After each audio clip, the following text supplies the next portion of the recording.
আপনার সময় 7 মিনিট। সময়ের মধ্যে 7 মিনিটের মধ্যে অনুগ্রহ করে শেষ করবেন।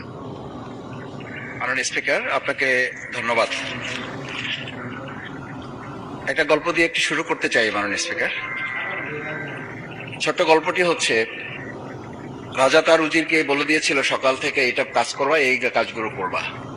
উজির বলেছিল যে আমাকে যে কাজগুলো বলেন কোনটা কখন গুরুত্বপূর্ণ কোনটা ছুটে যায় তার চেয়ে আপনি আমাকে একটা তালিকা করে দিলে ভালো হয়। তালিকাও করে দিয়েছিল। তালিকা দেখে দেখে সে কাজ শুরুই করেছিল। হঠাৎ করে রাজার মনে হলো সে একবার শিকারে যাবে। ঘোড়ার পেটে উঠে যখন রেকাবে পা ঢুকিয়েছে, রেকাবে পা ঢুকালে পা আটকে গিয়েছিল।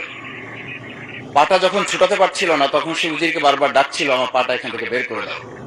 পাটা বের করতে যাচ্ছিল না উজির, কারণ উজির বারবার খুঁজছিল যে তালিকাটা করে দেওয়া হয়েছিল সেই তালিকার মধ্যে পা আটকে গেলে ওটা বের করে দেওয়ার বিধান ওখানে আছে কিনা। শেষ পর্যন্ত রাজার পা আর ওখান থেকে বের করা যায়নি এবং রাজাকে মুক্ত করা সম্ভব হয় নাই বলে আমরা গল্পে জেনেছি। ঠিক আমার কাছে আজকে সংসদ এরকম একটা গল্পের মতো মনে হয়।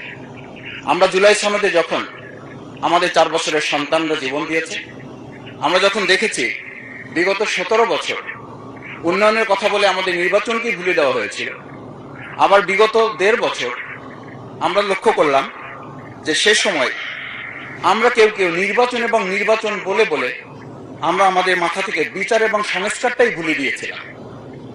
আবার এখন এসে আমরা দেখলাম যে আমাদের নখের কালি শুকাতে না শুকাতেই উন্নয়নের কথা বলে আমরা আবার জুলাই সনদটাকেই ভুলে দিতে বসেছি। আমি খুবই বিব্রত হই যে আমাদের সন্তানেরা রাস্তায় দাঁড়িয়ে সেদিন কি প্ল্যাকার্ডে এটা লিখেছিল যে আমরা একটা ফ্যামিলি কার্ডের জন্য আজকে রাস্তায় দাঁড়িয়েছি। সেদিন তারা দাঁড়িয়েছিল, মাননীয় স্পিকার, সেদিন তারা দাঁড়িয়েছিল, লেখা ছিল রাস্তাগুলোতে আমাদের সন্তানেরা বুকে গুলিবিদ্ধ হয়ে পা হারিয়ে চোখ হারিয়ে দাঁড়িয়ে রাস্তা ব্যারিকেড দিয়ে লেখা ছিল রাস্তা সংস্কারের কাজ না, রাষ্ট্র সংস্কারের কাজ চলছে। আমরা যেন সংস্কারের কথাটা মাথায় নিতে পারছি না। আমরা সংস্কারের পরিবর্তে এখন আমরা সংশোধনের দিকে যাচ্ছি। আমরা তো এই সংশোধনের জন্য আমাদের ছেলেরা, আমাদের তরুণ যুবকরা, আমাদের জনতারা কাজ করে নাই। আমি একটা কথা পরিষ্কার বলি, অ্যামেন্ডমেন্টের জন্য তো শেখ হাসিনাও সেদিন অফার করেছিল 24 ঘন্টা দরজা খোলা আছে, তোমরা সংশোধনের জন্য আসো। সেদিন এই ছাত্র জনতা সংশোধন মেনে নেয়নি, তারা সংস্কারের জন্য কথা বলতে চেয়েছিল। আজকে আমরা সংস্কারটা মাথায় নিতে পারছি না কেন?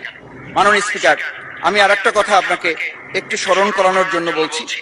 আমরা ছোট সময় আমি বাংলায় সাহিত্যে অনার্স করে, আজকে আপনি স্নেহের সাথে মাসুদ বলে বলেছেন। আমার সংসদের নাম শফিকুল ইসলাম। এই মাসুদ নামটা যারা একেবারে খুব আমাকে স্নেহ